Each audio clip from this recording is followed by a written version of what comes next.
আল্লাহ রাব্বুল আলামিন বলেন, ইন্নাল্লাযীনা ইউনাদুনাকা মিন ওয়ারাইল হুজুরাতি আকসারুহুম লা ইয়াকিলুন। আল্লাহ রাব্বুল আলামিন বলেন,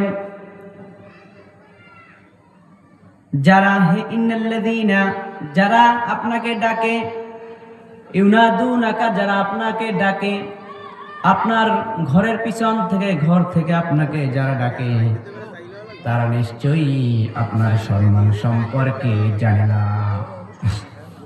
আমার কথা শুনেন, 1 মিনিট পর ভালো লাগবে, 1 মিনিট মাত্র ইনশাআল্লাহ। আল্লাহ পাক পবিত্র কালামে একটা সূরা নাজিল করেছেন, সূরার নাম হলো হুজরাত। সূরার নাম কি? হুজরাত। কেন নাজিল করেছেন? এটা হচ্ছে নবীজির ঘর সম্পর্কে। কি সম্পর্কে? আল্লাহর হাবিবের ঘর। আল্লাহর হাবিব ঘরে কিভাবে থাকতেন, তার ঘরে তাকে কতটুকু সম্মান করতে হবে, এই সূরাটা এই বিষয়ে আলোচনা করেছেন। সুবহানাল্লাহ বলেন। আল্লাহ পাক বলেন কি? সূরা হুজরাতের 4 নম্বর আয়াতে বলেন, যারা নবীকে তাদের ঘরে বসে, ঘরে থাকা অবস্থায় নবী আলাইহিস সালামকে পিছন থেকে ডাকে, তারা বোঝে না নবীর সম্মান কত। সুবহানাল্লাহ। নবীর সম্মান আছে না নাই? এবার বলি, নবীর সম্মান কি আল্লাহ পাক দিয়েছেন? আল্লাহ রাব্বুল আলামিন পবিত্র কালামে পাকে সূরা হুজরাতের 1ম আয়াত আল্লাহ রাব্বুল আলামিন বলেছেন নবীর সম্মান সম্পর্কে, বলি ইয়া আইয়ুহাল্লাযীনা আমানু লা তুকদ্দিমু বাইনা ইয়াদাইল্লাহ।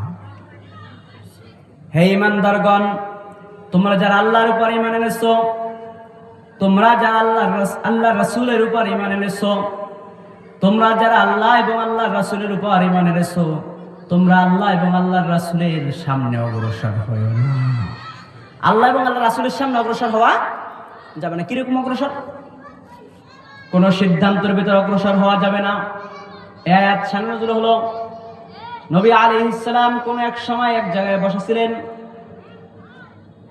আল্লাহর হাবিবের সামনে একটা কওমকে আল্লাহর হাবিবের সামনে প্রচার করা হলো। আল্লাহর হাবিবকে বলা হলো, অমুক কওমের প্রধান হবে অমুক কওমের শাসন করতে হবে অমুক। এই বিষয়ে হযরত আবু বকর এবং হযরত ওমরের ভিতরে ঝগড়া লেগে গেল। এক পর্যায়ে তাদের কথা কাটাকাটি হয়ে গেছে। আল্লাহ পাক এই আয়াতকে নাজিল করে দিয়ে বলেন, ও আমার আল্লাহর হাবিবের সাহাবীরা, তোমরা শুনে নাও, নবীজির সামনে কোনো কথা অগ্রসর হওয়া যাবে না। নবীজির সামনে কোনো কথা, সিদ্ধান্তের উপরে কথা বলা যাবে না। সিদ্ধান্তের উপরে কোনো কথা, আলা তুকদ্দিমু বাইনা ইয়াদাইল্লাহ। আল্লাহ এবং রাসূলি, আল্লাহ এবং তার রাসূলের কথার উপরে, তার সিদ্ধান্তের উপর কথা বলা যাবে আদেশ করে দিয়েছেন। ওয়াত্তাকুল্লাহ, যদি তোমরা আল্লাহকে ভয় করো। এখানে আল্লাহ পাক ভয়ের কথা বলে দিয়েছেন, যদি তোমরা ভয় করো তাহলে এই কাজ করবে না। ইন্নাল্লাহা সামিউন আলিম, নিশ্চয়ই যদি তোমরা এসব কাজ করে ফেলো, আল্লাহ তাআলা সব কিছু জানেন, সর্বশ্রেষ্ঠ এবং সর্বকিছুর জ্ঞান রাখেন। জোরে বলুন সুবহানাল্লাহ। সুতরাং নবীর সিদ্ধান্তের উপরে অগ্রসর হওয়া যাবে না। সেই সময় আল্লাহ পাক আয়াত নাজিল করে নবীর সম্মান সম্পর্কে বাড়াই দিয়েছেন। সম্মান তো আল্লাহর হাবিবে আছেই, কোরআনের কারিমের মাধ্যমে বলে দিয়েছেন, খবরদার আল্লাহ এবং আল্লাহর রাসূলের যে সিদ্ধান্ত নেয়, তার সিদ্ধান্তের উপরে যাওয়া যাবে না। এবার রাসূলের সম্পর্কে সাল্লাল্লাহু আলাইহি ওয়াসাল্লাম, আল্লাহর হাবিবের সম্পর্কে সূরা হুজরাতের 2 নম্বর আয়াত একটা সম্মান কথা বলেছেন।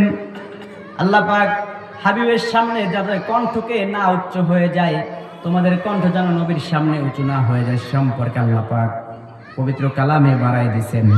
ইয়া আইয়ুহাল্লাযীনা আমানু লা তারফাউ আসওয়াতাকুম ফাওকা সাওতিন নবী ওয়া লা তাজহারু লাহু বিল কওলি কাজহারি বা'দিকুম লিবা'দিন আন তাহবাতা আমালুকুম ওয়া আনতুম লা তাশউরুন।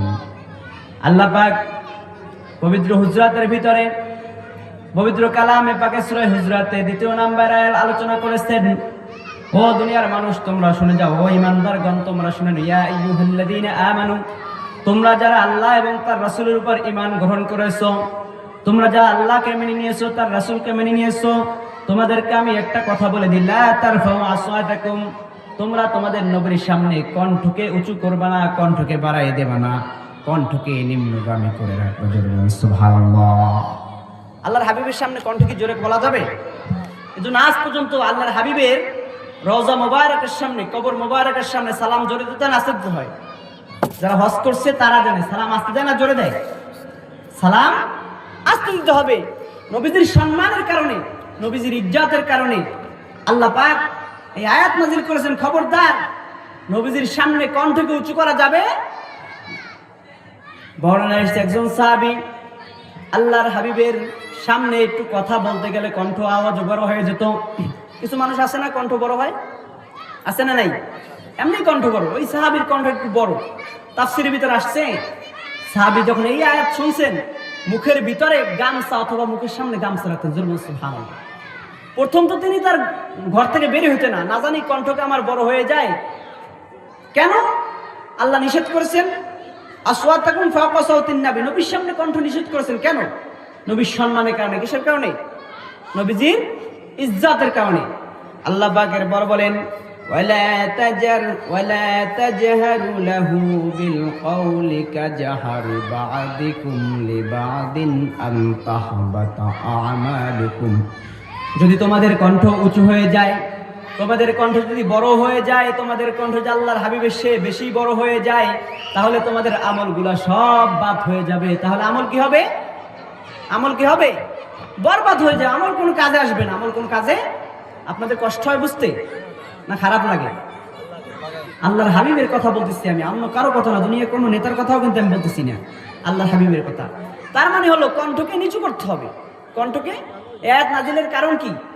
আয়াত নাজিলের কারণ হলো আল্লাহ রাব্বুল আলামিন আয়াত নাজিল করে যে কারণেই নবী আলাইহিস সালামের দ্বিতীয় আয়াত সম্পর্কে আয়াতটা নাজিল হয়েছেন, নবীজির ইজ্জত সম্পর্কে আয়াতটা নাজিল হয়েছেন, নবীদের মান সম্মান সম্পর্কে আয়াতটা নাজিল করেছেন, নবীজির সম্মান নিয়ে এই আয়াতটা নাজিল হয়ে গেছেন। সুবহানাল্লাহ। নবীজির সামনে কণ্ঠ বেশি উঁচু হয়ে যেত কিছু সাহাবী। কোন এক ঘটনাক্রমে আল্লাহর হাবিবের সামনে কণ্ঠ উঁচু হয়েছে, আয়াত নাজিল করেছে খবরদার কণ্ঠকে নিচু করে ফেলো, তাহলে আনতাহাবাতা আমালুকুম। যদি তোমাদের কণ্ঠ উঁচু হয়ে যায় তাহলে তোমাদের আমল থাকবে না। আমল কি থাকবে? আমল বরবাদ হয়ে যাবে। আমল না থাকলে কোনো নামাজ পড়ে কাজে আসবে? ঈমান নাই, আমল নাই, তাহলে কোনো কাজে আসবে? আসবে না। আল্লাহ বলেছেন খবরদার তোমাদের আমল বন্ধ হয়ে যাবে। আল্লাহ রাব্বুল আলামিন এবার ৪র্থ নাম্বার আয়াতে বলেছেন কিছু সাহাবী আল্লাহর হাবিবের ঘরের পিছন থেকে ডাকতেন নবীজি। ওই যে প্রথম যে আয়াতটা বলছিলাম না, কি আয়াত বলছিলাম? যে হুজরত। হুজরত কেন? নবীজির পিছন থেকে, ঘরের পিছন থেকে কিছু মানুষ ডাকতো, মোহাম্মদ বাসায় আসো, আব্দুল্লাহর পুত্র বাসায় আসো, মুত্তালিবের নাতি বাসায় আসো, নাউযুবিল্লাহ সাল্লাল্লাহু আলাইহি ওয়াসাল্লাম। এগুলো করে ডাকতেন যে মোহাম্মদ কি বাসায় আসো নাকি? আল্লাহ পাক বলছে খবরদার এরকম ডাকা যাবে না। আল্লাহ পাক বলেন ইন্নাল্লাযীনা ইউনাদুনাকা মিন ওয়ারাইল হুজুরাতি আকসারুহুম লা ইয়াকুলুন। যারা ডাকে হে নবী, যারা আপনাকে আপনার ঘরের পিছনে ডাকে তারা বোঝে না। তারা কি করে না? সান্ত্বনা দিয়েছেন লা ইয়াকুলুন, তারা বোঝে না। যদি বুঝতো তাহলে ডাকতো না। সুবহানাল্লাহ বলেন। নবীদের সম্মান দিয়েছে না নাই? আছে না নাই? আল্লাহ পাক বলেন খবরদার ও আল্লাহর হাবিব, আপনার ইজ্জত সম্পর্কে যদি তারা জানতো, তারা বুঝতো, তাহলে তারা ডাকতো না। যারা ডাকে তারা অবশ্যই বোধগম্যহীন, তাদের বুদ্ধিহীন। তারা যদি বুদ্ধি থাকতো তাহলে আপনার ইজ্জত দিয়ে আস্তে আস্তে আপনার ঘরের সামনে দাঁড়াইয়ে থাকতো, ঘরের সামনে দাঁড়াইয়ে থাকতো। আপনাকে ডাক দিত না মোহাম্মদ বাসা আছেন, এই কথা বলতো না। সুবহানাল্লাহ বলেন।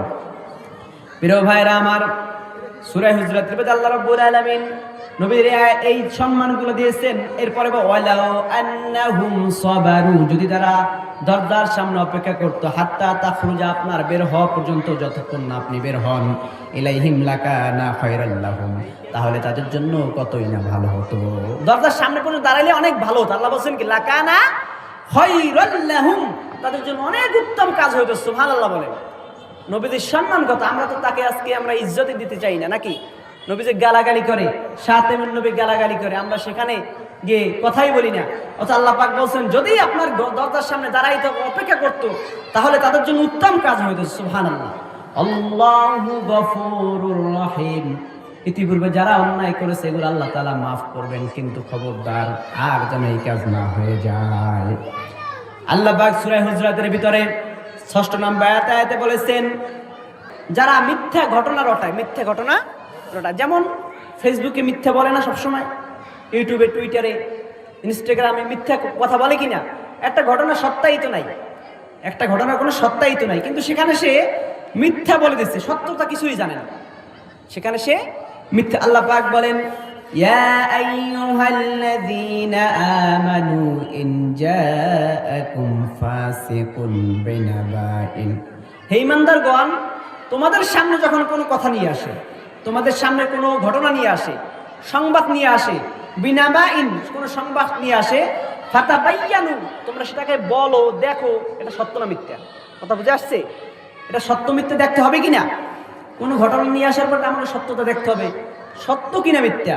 ফাতাবাইয়ানু আন তুসিবু কওমান বিজাহালাতি ফাতুসবিহু আলা মা ফাআলতুম নাদিমিন, তোমরা এমন কাজ করে বলবা, এমন কাজ করে ফেলবা যে কাজটা তোমাদের মাধ্যমে হয়ে গেছে, কিন্তু পরে আফসোস করেও লাভ হবে না, কারণ ফেসবুকে তুমি ছেড়ে দিয়েছো, আর ছাড়ার পরে মানুষ মিথ্যা ঘটনাগুলো রটাই দিয়েছে, তুমি মিথ্যাবাদী হয়ে গেছো।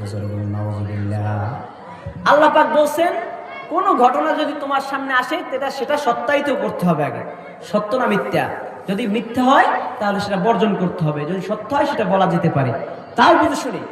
সুতরাং আমার ভাইরা, কোনো কথা আসার সাথে সাথে আমাদের বলা যাবে না। অন্য এক আয়াত আল্লাহ পাক নাযিল, অন্য এক হাদিস আল্লাহ নবী সাল্লাল্লাহু আলাইহি ওয়াসাল্লাম বলেছেন যে, কাফা বিল মাররি কাযিবান আইয়ু হাদিসা বিকুল্লি মা সামিয়া, যাহা শুনবা তাহাই বলিতে থাকা মিথ্যাবাদী হওয়ার জন্য ইহাই যথেষ্ট। যেটা শুনবা সেটা বলবা, এর জন্য মিথ্যাবাদী হওয়া যাবে, ঠিক কিনা? ঠিক কিনা ভাইরা? এজন্য আমার ভাইরা, আল্লাহ রাব্বুল আলামিন আয়াত নাযিল করে মানুষকে সংবাদ পৌঁছে দিলেন, ও দুনিয়ার মানব, তোমাদের সামনে যদি কোনো ঘটনা আসে তাহলে তোমরা সেগুলা ছেড়ে দেবা না, সেগুলা তোমরা বলে বেড়াবা না, সেগুলা মানুষের সামনে রটায়ে বেড়াবা না। আগে দেখবে এগুলা সত্য কিনা মিথ্যা। যদি সত্য হয় তাহলে তোমরা বলবা, মিথ্যা হলে সেগুলা থেকে বর্জন করবা। ওয়া'লামু আন্না ফীকুম রাসূলিল্লাহ, তোমাদের সামনে যে রাসূল রয়েছে, সেই রাসূল যেগুলো তোমাদেরকে বলতো, তাহলে তোমরা এমন এমন কথা বললে তোমরা কষ্ট পেতা। সুতরাং আমার ভাইরা, কোনো কথা আসলে মানুষের সামনে ওঠানো যাবে? কোনো কথা আসলে মানুষের সামনে বলা যাবে? হুটহাট বলা যাবে না। প্রিয় বন্ধুগণ আমার, এরপর আল্লাহ রাব্বুল আলামিন মানুষের ঐক্য নিয়ে কথা বলেছেন, ওয়া ইন তাইফাতানি মিনাল মুমিনিনা ইকতাতালু ফাআসলিহু বাইনাহুমা, যদি কোনো দুইটা দল ঝগড়া বাজে, দুইটা দল কি বাজে? ঝগড়া বাজে, দুইটা দলের ভিতর ফ্যাসাদ সৃষ্টি হয়, তাহলে আল্লাহ পাক বলেন, তাহলে তোমরা একটা দল, একটা মানুষ গিয়ে, কিছু মানুষ গিয়ে তাদেরকে মিলাই দাও। তাদের কি করো? ফাসলিহু বাইনাহুমা, তাহলে তোমরা মিলাই দাও। ফাইন বাগাত ইহদাহুমা আলাল উখরা, যদি এটা একজন অপরজনের উপর মিলানের পরে যদি একজন আবার বাড়াবাড়ি করে, একজন কি করে? বাড়াবাড়ি করে, তাহলে কি করতে বলছেন? মিলানের পরে যদি একজন আর একজন উপর বাড়াবাড়ি করে, ফাকাতিলুল্লাতী তাবগী হাত্তা তুফিয়া, তাদের বিরুদ্ধে তোমরা যুদ্ধ করো যতক্ষণ না তারা তোমাদের পক্ষে না আসে, যতক্ষণ না তা আবার তোমার যে মীমাংসা করে দিয়েছো, এই মীমাংসা যতক্ষণ পর্যন্ত তারা না মানে ততক্ষণ পর্যন্ত তোমরা যুদ্ধ করো। সুবহানাল্লাহ বলে। সুতরাং ঐক্য দরকার আছে না নাই? ঐক্য দরকার আছে, আছে না নাই? সুতরাং আমরা তো নিজের স্বার্থ নিয়ে চলি সবসময়, নাকি? স্বার্থপরের মতো কাজ করি, নিজের স্বার্থ যেখানে সেখানে, কিন্তু আমরা আল্লাহ যেটা বলেছেন সেটা অনুযায়ী আমরা চলি না। যদি চলতাম তাহলে আমাদের অনেক স্যাক্রিফাইস হতো, নাকি? স্যাক্রিফাইস হতো। আল্লাহ পাক বলেন, হাত্তা তাফিয়া ইলা আমরিল্লাহ, যতক্ষণ না পর্যন্ত আল্লাহর দিকে ফিরে আসে, আদেশের দিকে ফিরে আসে। ফাইন ফাআত, যদি ফিরে আসে, ফাসলিহু বাইনাহুমা, তাহলে উভয়ের মধ্যে মীমাংসা করে দাও, বিল আদলি, ন্যায়ের সাথে, ওয়াকসিতু, এবং ভালো ন্যায়ের সাথে, নিষ্ঠার সাথে, যাতে মীমাংসা মিটে যায়। ইন্নাল্লাহ হিব্বুল মুকসিতিন, নিশ্চয় আল্লাহ তাআলা ফাসাদকে ভালোবাসেন না, নিশ্চয় আল্লাহ তাআলা ন্যায় বিচারকদেরকে ভালোবাসেন। ন্যায় বিচারকে আল্লাহ ভালো কি বাসেন? এখন মীমাংসা করতে হবে, অন্যায় ভাবে না ন্যায় ভাবে? অন্যায় ভাবে না ন্যায় ভাবে? আয়াত তো বুঝলাম মীমাংসা করতে বলছে, আয়াত তো বুঝলাম কি করতে বলছেন? মীমাংসা করে দাও, কিন্তু অন্যায় ভাবে না ন্যায় ভাবে? মীমাংসার ভিতর কি আপনার সত্তাই থাকতে হবে না? একজনে ধরেন একজনে 4 টাকা পাইবে, একজনে 12 টাকা পাইবে, এটা হইবে না। আল্লাহ বলছে খবরদার মীমাংসা করে দাও। কি বলছেন? ওয়াইন তাইফাতানি, যদি দুইটা দল বিভক্ত হয়ে যায়, মিনাল মুমিনিনা ফাকাতাল মিনাল মুমিনিনা তাতালু, যদি দুইটা দল যুদ্ধে লিপ্ত হয়ে যায়, ঝগড়ায় লিপ্ত হয়ে যায়, ফাসাদে লিপ্ত হয়ে যায়, ফাসলিহু, তাহলে মীমাংসা করে দাও বাইনাহুমা, উভয়ের ভিতরে। কির মাধ্যমে? লাস্টে বলেছে আল্লাহ পাক কির মাধ্যমে মীমাংসা করবে? বিল আদলি ওয়া আকসিতু, ন্যায়পরায়ণ ভাবে, ইনসাফের সাথে। কিসের সাথে? ইনসাফের সাথে। কিসের সাথে? ইনসাফের সাথে মীমাংসা করো। খবরদার ইনসাফের সাথে যদি মীমাংসা না করো, সেই মীমাংসা টেকবে না। স্বার্থপরের মতো মীমাংসা করা যাবে না। মীমাংসাটা হতে হবে কির মাধ্যমে? ইনসাফের মাধ্যমে। প্রিয় ভাইরা আমার, আমাদের বুঝতে হবে আমরা কোথায় আছি।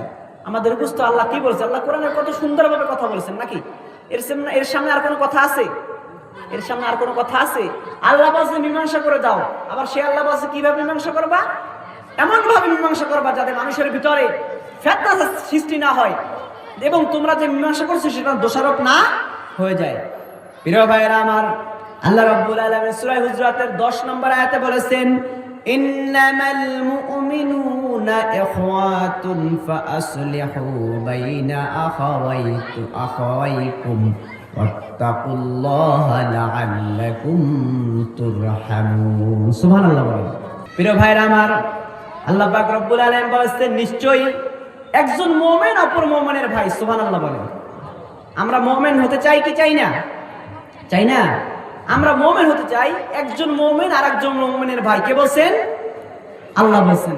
সে আল্লাহ যদি বলে থাকে একজন মুমিন অপর মুমিনের ভাই, আমার আল্লাহর হাবিব বলছেন আল মুসলিম আখুল মুসলিম, একজন মুসলমান অপর মুসলমানের ভাই। সুতরাং একদিকে হাবিব বলেছেন, একদিকে আল্লাহ পাক বলেছেন একজন মুমিন অপর মুমিনের ভাই, একজন মুসলমান অপর মুসলমানের ভাই। তাহলে কি ভাই মারামারি করতে পারে? ভাইকে মারামারি করা যায়? যায় না। কখনো যায় না। সুতরাং মীমাংসায় থাকতে হবে। আল্লাহ পাক ওই আয়াতের পরে বলেছেন 10 নম্বর আয়াতে, 9 নম্বর আয়াতে বলেছেন মীমাংসা করে দাও ন্যায়পরায়ণ ইনসাফের সাথে। কিন্তু 10 নম্বর আয়াতে বলেছেন একজন মুমিন অপর মুমিনের ভাই। তাহলে তোমরা কিভাবে ঝগড়া ফাসাদ করো? যদি কোনো মুমিন একজন মুসলমানের যেভাবে একটা সম্মান রয়েছে, অপর মুসলমানও সেইভাবে সম্মান রয়েছে। ও যদি কোনো মুসলমান একটা আঙ্গুলে ব্যথা পায়, তাহলে তার সমস্ত শরীর ব্যথা হয়ে যায় কিনা? এক আঙ্গুলে ব্যথা পেলে সমস্ত শরীর ব্যথা হয় কিনা? এক মাথা আঘাত খাইলে সমস্ত মাথা আঘাত খায় কিনা? সমস্ত শরীরে আঘাত। একজন মুমিন ব্যথা পেলে সমস্ত মুমিন ব্যথা পাবে, একজন মুসলমান ব্যথা পেলে সমস্ত মুসলমান ব্যথা পাবে। খবরদার ভাই ভাবে থাকতে হবে। ফাসলিহু বাইনা আখাওয়াইকুম, তোমরা একে অপরের ভাইয়ের মতো মিশে থাকবা।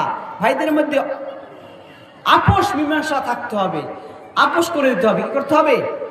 ফাসলিহু বাইনা আখাওয়াইকুম, ভাইয়ের ভিতরে আপোষ থাকতে হবে। কি থাকতে হবে? আপোষ। একজনে ঝগড়া করে খালি কইবে আমার সব লাগবে, তা বড় তাল গাছটা আমার, এরকম আছে না নাই? সুতরাং না, আল্লাহকে ভয় করে বলতে হবে না আমি আল্লাহকে ভয় করি। কাকে ভয় করি? আল্লাহকে। অত্তাকুল্লাহ, আল্লাহ এখানে বলছেন আল্লাহকে ভয় করো। কাকে ভয় করো? যদি তোমরা আল্লাহকে ভয় করো, লাআল্লাকুম তুরহামুন, তোমরা অনুগ্রহ হয়ে যাবে, তাহলে তোমরা আল্লাহর অনুগ্রহ পাবে। জোরে বলুন সুবহানাল্লাহ। আপনাদের কষ্ট হয়েছে? যদি আমরা ভাই মিশে থাকতে পারি, তাহলে আল্লাহর ভয় আসবে কিনা? আর আল্লাহর ভয় থাকলে এমনি ভাই মিশে থাকবে, নাকি? সুতরাং আল্লাহ পাক এই আয়াতের প্রথম বলছেন তোমরা একজন মুসলমান অপর মুসলমানের ভাই, একজন মুমিন অপর মুমিনের ভাই। এরপরে বলেছেন তোমরা আপোষ ভাবে মিশে থাকো। এরপরে বলে ওয়াত্তাকুল্লাহ, আল্লাহকে ভয় করো। তার মানে হলো কি?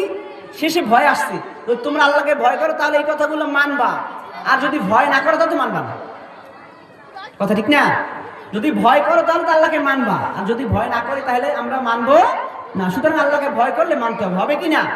প্রিয় ভাইরা আমার, আল্লাহ রাব্বুল আলামিন কত সুন্দরভাবে হুজরাতের আয়াতগুলো নাজিল করে দিয়েছেন, মানুষের মীমাংসা করে দিয়েছেন, মানুষের নবীর সম্মানের কথা বলেছেন, মানুষের ইজ্জতের কথা বলেছেন, ভাইয়ের ইজ্জতের কথা বলেছেন, নিজের সম্মানের কথা বলেছেন। জোরে বলুন সুবহানাল্লাহ। সুন্দরভাবে হুজরাতের আয়াতগুলো নাজিল করেছে আল্লাহ পাক। এত সুন্দর, আমার খুবই পছন্দ হয়, অনেক ভালো লাগে। আল্লাহ রাব্বুল আলামিন 11 নম্বর আয়াতে বলেছেন, ইয়া আইয়ুহাল্লাযীনা আমানু লা ইয়াসখার কওমুন মিন কওমিন আসা আন ইয়াকুনা খায়রাম মিনহুম ওয়ালা নিসাউম মিন নিসাইন আসা। আল্লাহ রাব্বুল আলামিন আরেকটা আয়াতে বলেছেন, প্রিয় বন্ধুগণ আমার, আল্লাহ পাক রব্বুল আলামিন আয়াতে আল্লাহ পাক রব্বুল আলামিন বলেছেন, অপর কোনো মুমিন সম্প্রদায় উপহাস না করো, তোমরা অপর কোনো মুমিনের সম্পর্কে দোষ করো না, অপর কোনো মুমিনকে নিয়ে উপহাস করো না। কি করো না?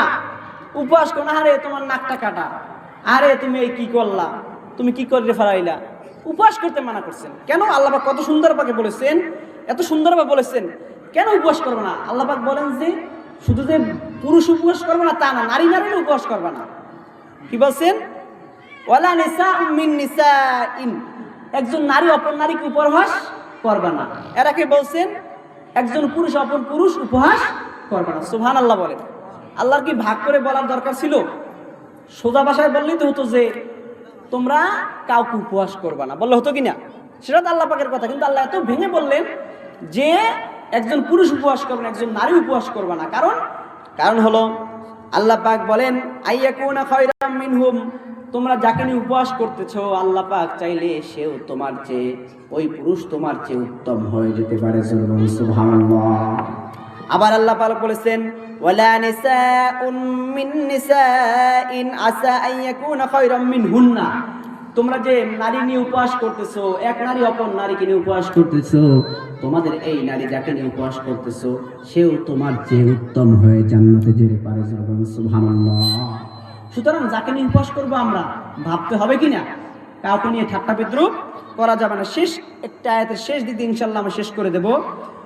ওয়ালা তালমিজু আনফুসাকুম ওয়ালা তানাবাজু বিল আলকাব, তোমরা ওয়ালা তানাবাজু বিল আলকাব, মন্দ নামে ডেকো না, মন্দ নামে ডেকো না। আমরা কুদ্দুসে ডাকি কিনা? নাউজুবিল্লাহ বলেন। আমরা ডাকি না মন্দ নামে? আল্লাহ পাক নিষেধ করেছে, খবরদার মন্দ নামে ডাকা যাবে না। ওয়ালা তানাবাজু বিল আলকাব, কেন মন্দ নামে ডাকা যাবে না? এই মন্দ নামে না ডাকার কারণ হলো এটা, যদি মন্দ নামে ডাকা হয় তাহলে নিজের ফেসনা হয় কিনা? হয় না? মারামারি হয় না? আমি এরকম দেখছি, বহুত দেখছি, নামটা একটু খারাপভাবে ডাকছে, কানা লোলা খোরা ডাকছে, মারামারি হয়ে গেছে। সুতরাং ভাইরা আমার, আল্লাহ পাক এগুলো কেন নাজিল করেছেন? এই কারণে নাজিল করছেন, তোমাদের আমাদের ভিতরে, সমাজের ভিতরে এই কাজগুলো হয়ে থাকে, এই কাজগুলো হয়ে থাকে, হওয়ার কারণে আমাদের ফিতনা হয়, ফাসাদ হয়, ঝগড়া হয়, বিরাট মারামারি লেগে যায় একটা কওমের সাথে, একটা গোষ্ঠীর সাথে। সারা এই যেমন ব্রাহ্মণবাড়িয়া দেখেন না, খালি লাঠি নিয়ে মারামারি করতে থাকে। একটু বিয়ে হয়েছে, একটু দাওয়াত দেয় না, মারামারি, দুইজন লাশ পড়ে গেছে। আল্লাহ পাক বলছে খবরদার এগুলো করা যাবে না, নিজেকে আপোষ মীমাংসা থাকতে হবে।